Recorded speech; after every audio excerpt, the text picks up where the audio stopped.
Você já acreditou em alguma fake news? Já foi vítima? Já passou uma notícia falsa adiante sem checar se ela realmente era falsa ou verdadeira?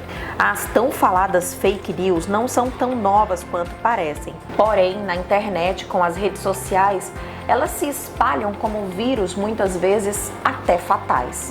Além desse tema de destaque do Conexão Cidadã de hoje, vamos ver também: o subdefensor público geral Gabriel Furtado vai analisar conceito e consequências das fake news no quadro Hora da Redação, Olhar da Defensoria.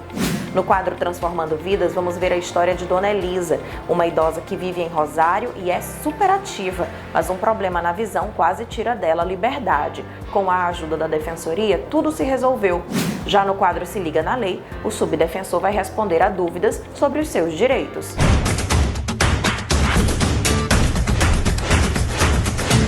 Aqui no Conexão Cidadã, você já sabe, a nossa conexão com a cidadania sempre começa com uma história inspiradora para você ir atrás dos seus direitos. Vem aí chegando mais um episódio do quadro Defensoria Transformando Vidas.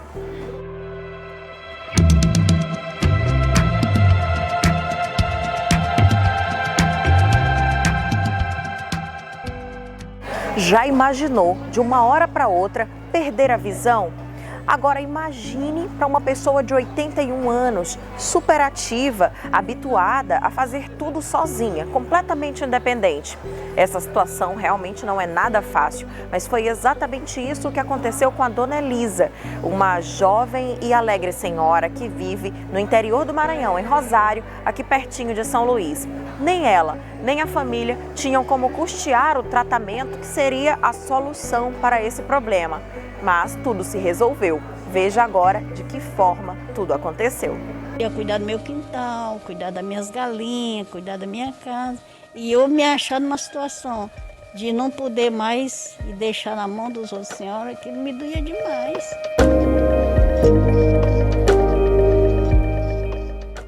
Eu vi assim só os vultos da pessoa.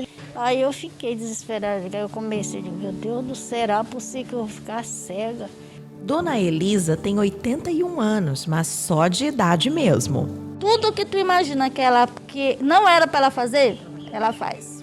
Ela tem 81 anos de idade, mas na cabeça dela ela tem 18. Tanta vida, de repente, freada por tanto medo. Dona Elisa foi diagnosticada com uma doença degenerativa no olho direito. O esquerdo já não enxerga nada desde a juventude por causa de um acidente. Chorava, aí eu ficava, oh meu Deus, me conforte, me ensine, me ilumine. Logo no início, ela ficou muito debilitada. A gente ficava com muito medo dela ficar com depressão. O tratamento indicado pelos médicos pegou de surpresa a família humilde que vive na cidade de Rosário e passou a se deslocar todo mês a São Luís para fazer o procedimento. Foi difícil porque nós não tínhamos uma situação financeira boa para poder custear com as aplicações, né? E quando foi dito o valor da aplicação, que seria 2.500, e o médico disse que seria 3, no mínimo. Sem dinheiro, o jeito foi improvisar. Até rifas a família organizou na cidade. Sei que nós pagamos mais 5 aplicações, foi 9.600. Até hoje a gente pergunta de onde foi que nós tiramos, né? Porque não temos. Quando já não havia mais de onde tirar recursos, a filha de Dona Elisa soube que poderia buscar ajuda e buscou. Eu fui tudinho na defensoria, eles me orientaram o que eu tinha que os documentos, levei, se empenharam, né? Pegaram a causa, que foi rápido. Eu dei entrada, eu acho que uns 20 dias a Secretaria de Saúde já estava ligando para nós para dizer que a consulta dela já estava marcada para aplicação, né? O defensor público responsável pelo caso tentou conseguir o medicamento e a aplicação de forma administrativa. Primeiramente buscamos uma mediação extrajudicial, infelizmente não tivemos êxito, e já tivemos que entrar com processo na Justiça, requisitando a medicação e a aplicação dela pela Secretaria de Saúde do Estado. Nós entendemos que era urgente e felizmente deu tudo certo. Isso é motivo de muita alegria para nós, não tem preço. Se ela chegasse a perder a visão e não ter poder ver a beleza do mundo, seria bem complicado para ela. Não corre mais o risco de ficar cega. Então, para a gente isso é bem satisfatório. O olhar de Dona Elisa voltou a brilhar de alegria. E quando eu recebi essa ajuda, minha filha, eu só não dei um grito no hospital porque eu estava no hospital. Mas aquilo parece que foi assim um saco, um peso que saiu das minhas costas. Senhora, foi um alívio muito grande, foi um prazer, uma felicidade muito grande. Procure o seu direito, com calma, com carinho, com amor, eles encontram.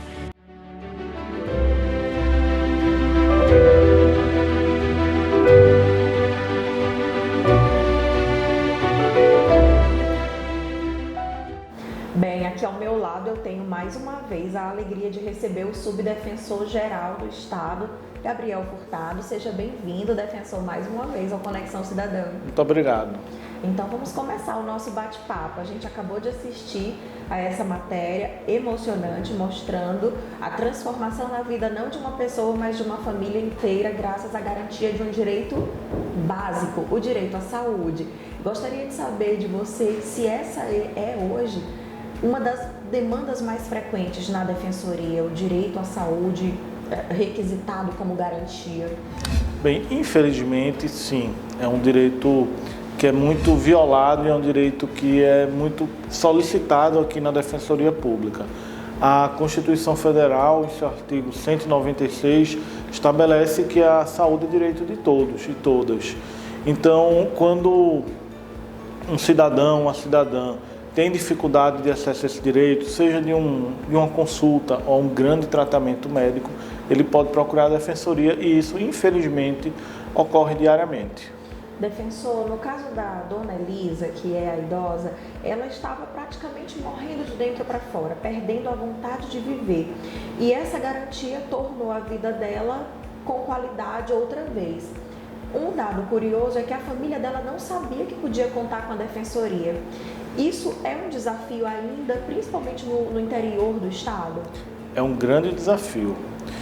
A ideia da população de ter direito a ter direitos, né, de ter acesso à justiça, acesso ao serviço da Defensoria Pública, ainda precisa ser cada vez mais difundida. E veja, vai além de simplesmente ter direito a um advogado grátis.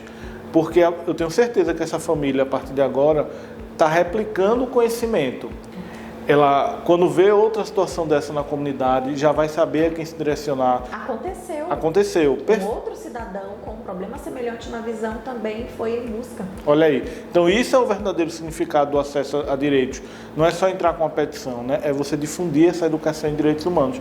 E para essa família que teve esse feliz deslinde de sua história, ainda mais, porque a senhora em questão ela vai poder virar uma cidadã ativa, né, como a gente vê no vídeo, uma cidadã com um envelhecimento ativo, produtiva, feliz, né? Então isso é muito importante.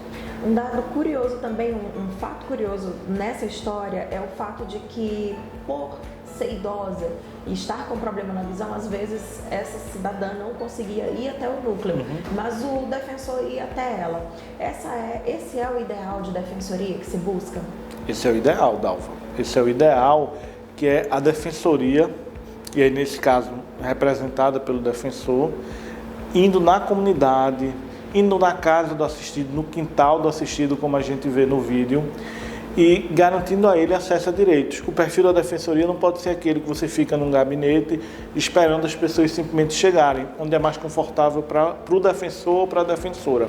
Nós temos que ir na comunidade, nós temos que ajudar a construir uma cidadania na comunidade. E aí a Defensoria Pública tem esse papel, né, de estar sempre próximo à população.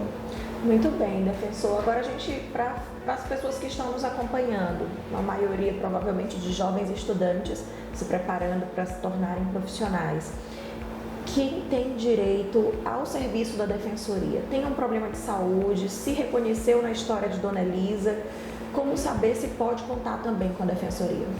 Em regra, para a pessoa ter direito à defensoria, aos serviços aqui, ela precisa ser pobre ou, como a gente chama, hipossuficiente. Contudo, no caso de saúde, Dalva, no caso de situações de extrema vulnerabilidade, nós atendemos também as emergências. Então, se quem estiver nos assistindo tiver uma dúvida, tiver uma colocação, tiver alguma pergunta, pode procurar a Defensoria Pública. Exato, a gente sempre deixa no finzinho do programa os nossos canais, mas é sempre bom relembrar. Nós temos o e-mail do programa, conexãocidadã.dpama@gmail.com e nas redes sociais a gente também está presente, @DefensoriaMA. Defensor, muito obrigada por esse primeiro momento aqui desse bate-papo. Você vai permanecer com a gente, o defensor Gabriel Furtado vai ficar com a gente, porque no próximo bloco vem aí chegando o Olhar da Defensoria. Temos uma análise sobre fake news.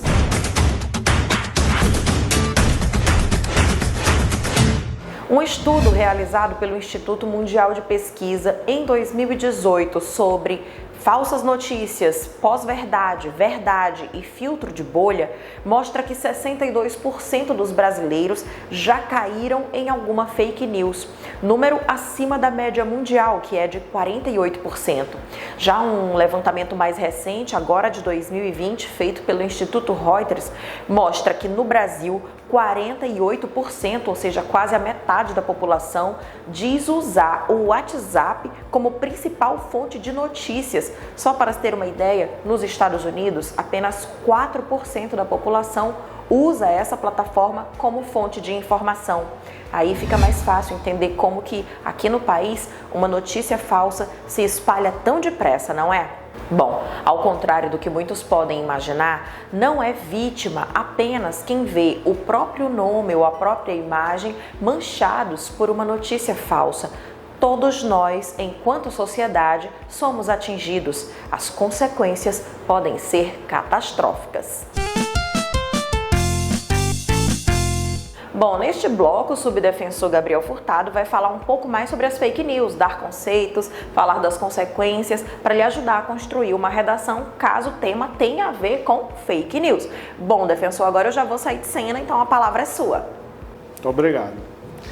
Bem, pessoal, mais uma vez é um grande prazer estar aqui com vocês, mesmo que à distância. O tema da fake news é um tema muito importante, não só para temas de redação, como também para o exercício da nossa cidadania, o exercício da democracia. Quem aqui não viu já uma fake news na sua vida? Por exemplo, que se determinado partido político ganhasse a eleição, o Brasil ia virar uma Venezuela, o Brasil ia cair em desgraça. Nós temos uma triste fake news que ficou conhecida no Brasil todo, que foi o caso de uma senhora no estado do Sudeste que foi confundida com uma sequestradora de crianças, né?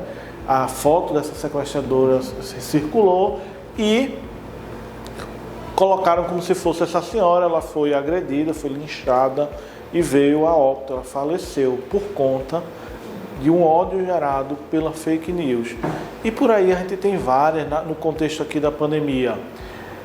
Quem não ouviu falar que determinada vacina poderia ter um microchip, ou causava doença, ou matava, ou transformava a gente em jacaré, não é verdade? Tudo isso são fake news. E infelizmente, fake news não é uma coisa do mundo moderno, sempre existiu. Claro que com outros nomes, né? Notícia falsa em português, desinformação e por aí vai. A gente tem ao longo da história assim, muitos casos de fake news. Recentemente, na própria Guerra Fria agora, né, era comum entre Estados Unidos e União Soviética terem esse jogo de desinformações, esse jogo de mentiras, né? Mas e aí? Por que hoje esse tema é tão importante? Por que hoje ele causa tão mal se ele já existe há tanto tempo? Se vocês já ainda não refletiram sobre esse ponto, é porque talvez há alguns anos atrás não existia as chamadas redes sociais. As redes sociais conseguiram potencializar exponencialmente a difusão de fake news. Talvez há 10 anos, essa imagem da senhora que estavam acusando de ser sequestradora circulasse em um e-mail ou outro, né, circulasse naquelas correntes de antigamente e acabassem aí. Hoje viralizam, e quando viralizam, não é 1.000, 2.000, 3.000 pessoas que veem, são milhões, dezenas de milhões de pessoas que veem aquela fake news. E destrinchar, acabar com a fake news não é impossível, mas também não é uma tarefa tão trivial às vezes, né? Tão fácil. É por isso que o tema da fake news hoje é um tema tão importante, é um tema tão atual e que vocês precisam ter o domínio dos termos técnicos e precisam saber argumentar. Em regra, é um tema que a gente tem que argumentar contra, porque a fake news é uma coisa destrutiva, né? É um ato destrutivo. É importante que vocês, alunos, quando forem escrever, se atentem para, por exemplo, o contraponto com a liberdade de expressão. Por vezes é falado que a fake news faz parte da nossa liberdade de expressão. Aí eu questiono a vocês, será que no nosso direito de liberdade de expressão está abarcado o direito de mentir e, o pior de tudo, o direito de mentir, podendo causar danos a outros? Eu acredito que não, mas eu acho que isso cabe a vocês também refletirem. Inclusive, a fake news ela pode ser crime. Pode acontecer de ser uma injúria, uma difamação, uma calúnia. A pessoa pode sofrer processo criminal, processos cíveis. Inclusive tem um processo hoje no Supremo Tribunal Federal que vale muito a pena. Eu sei que pode ser um tema chato, mas vale muito a pena ficar de olho, que é uma ação, um inquérito contra as fake news, né, contra o gabinete de fake news. E aí, o que é que as fake news podem causar para a nossa democracia? Bem, temos vários relatos, temos várias provas de que as últimas eleições no Brasil não é que foram decididas com base em fake news, mas sofreram influência. Pessoas votaram ou não votaram, pessoas tiveram medo, criaram factoides com base em mentiras. Isso não aconteceu só no Brasil, aconteceu também nos Estados Unidos, na Inglaterra. Recentemente a Inglaterra, vocês sabem, saiu da União Europeia. E um dos motivos dessa saída da União Europeia foi toda uma campanha baseada em fake news. E países menores também, como Trinidad e Tobago, se vocês colocarem na internet, infelizmente, vocês vão ter vários exemplos, tanto de fake news, como de situações causadas por essas fake news. Mas e por que no Brasil é tão incisivo?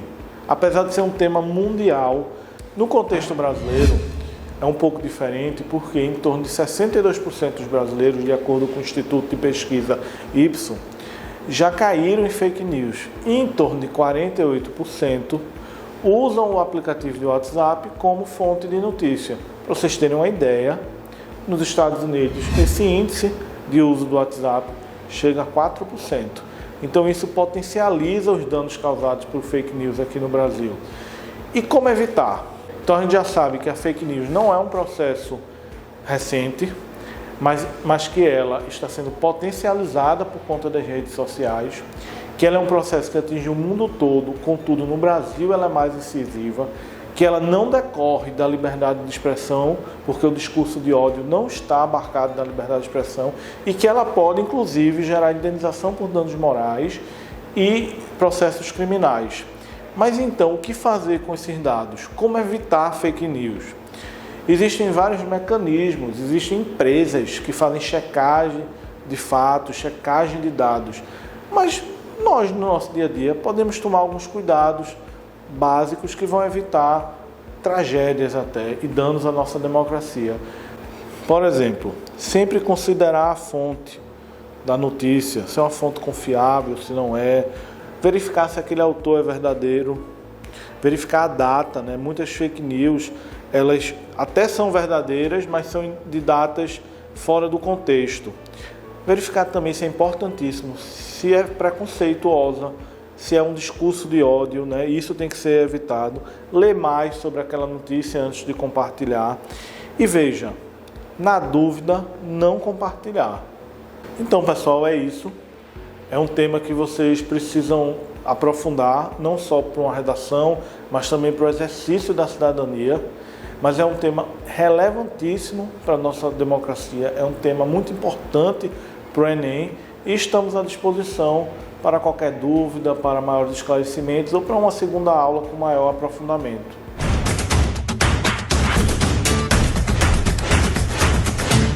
Bom, muito obrigada, defensor. Foi ótima essa aula de redação, muito esclarecedora, né? Mas agora a gente vai chegar ao finzinho do programa com o nosso Se Liga na Lei.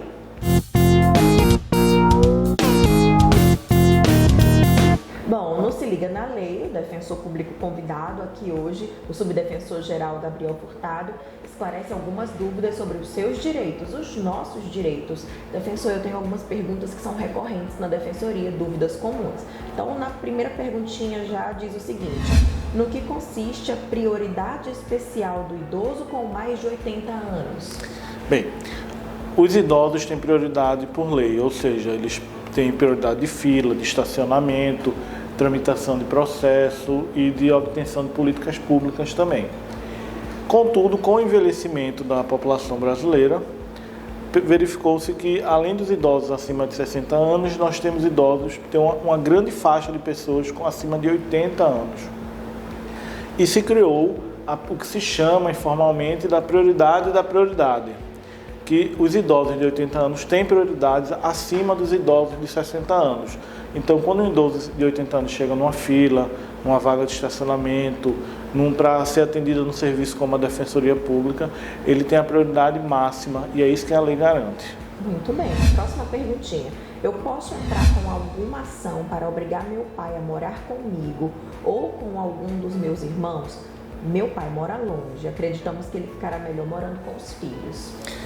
Isso é um ponto muito difícil de se falar. Mas não existe essa ação de obrigar o pai a morar com você. Porque a pessoa idosa, ela tem a autonomia dela. Não só garantida pela Constituição Federal, pelo Código Civil e pelo próprio Estatuto de Idoso. Ele não é uma pessoa inválida, incapaz. Contudo, se, por exemplo, aquele idoso estiver numa situação de incapacidade, aí os filhos ou outros parentes têm que propor ação de tutela ou curatela e para aí também trazer a residência dele para mais próximo. Agora, cabe um questionamento muito interessante aqui. Por que é o idoso que tem que se mudar para próximo dos filhos? Por que não os filhos que têm que se mudar para próximo do idoso, para melhor assisti-lo? Em geral, essa visão parte daquele que está em idade produtiva e aí tem que parar toda aquela rotina para cuidar de uma pessoa. Enfim, mas é uma reflexão muito importante mesmo. A gente nunca olha por essa perspectiva, né? Vamos passar a olhar. Terceira pergunta. Estou me divorciando do meu marido, porém gostaria de continuar usando meu nome de casada. É possível ou sou obrigada a voltar a usar o nome de solteira? É plenamente possível. Se entende que o nome é sua referência social. Então, muitas vezes, as mulheres que casaram e trocaram nome e acrescentaram o nome do marido, construíram toda uma carreira profissional, ou uma carreira de vendas, ou ficaram conhecidas com aquele sobrenome. Uma marca, né? É uma marca dela, perfeito. E no momento que ela perde essa marca, ela perde referência no mercado de trabalho. E aí a lei garante que, se ela quiser, ela pode manter o nome colocado durante o casamento. Mas é uma faculdade dela. Se ela quiser tirar, ninguém pode obrigar. E é curioso falar nessa perspectiva da mulher, porque já é permitido também ao homem utilizar o sobrenome da esposa. Perfeito. Né? E aí, para ele também... A lógica é a mesma. Essa questão de troca de nome começou para a esposa por conta daquele pensamento arcaico do Código Civil de 16, né, das antigas leis, né, de pátrio e poder, etc. De que a mulher era um objeto do marido, né? E se transformou no que a gente tem hoje. Tanto o homem quanto a mulher podem trocar o nome, ou numa relação homoafetiva também, qualquer do casal pode trocar o nome, acrescentar o nome, né? E na hora do divórcio, se ocorrer, a opção é da pessoa. Muito bem. Próxima perguntinha diz: meu filho tem autismo e foi surpreendida com um e-mail da escola informando que não poderia realizar a matrícula para o ano seguinte. A instituição de ensino pode mesmo negar a matrícula dessa criança? De forma alguma. A criança com autismo, o adolescente com autismo, ele tem pleno direito assegurado a assistir sua aula, a ser matriculado na sua escola. Pelo contrário, a escola que tem que dar condições daquele aluno se desenvolver no seu dia a dia, colocando cuidadores, alterando a sua rede pedagógica, o seu plano pedagógico, né? Contudo, numa situação desse nível, os pais da criança ou do adolescente podem, inclusive, processar a escola para aplicação de multas ou indenizações. Muito bem. A gente tem uma última pergunta que diz o seguinte: existe alguma lei que assegure o direito a videochamadas de pacientes internados e que estão impossibilitados de receber visitas? Há alguns anos atrás, uma lei dessa seria vista até como supérflua, né? Mas na pandemia a gente viu que é extremamente necessário. Então foi sim editada uma lei, que aparece aqui ao fundo, que garante, Dalva, pelo menos uma videochamada por dia para a pessoa que está internada no local onde tem acesso a visitas. Contudo, essa videochamada pode não acontecer caso, por exemplo, tenha uma emergência, caso toda a equipe esteja ocupada, né? Porque no momento de crise a prioridade é a vida. Mas existe sim esse direito dos pacientes de manter a convivência com seus entes. E tantas vezes olhar quem se ama já é um alento e tanto para algumas dores, não é, defensor? Já faz parte do tratamento. É, verdade. Bom, eu quero lhe agradecer mais uma vez por todo esse conhecimento compartilhado. Seja sempre bem-vindo ao Conexão Cidadã. Muito obrigado, estamos à disposição e podem contar com a Defensoria Pública.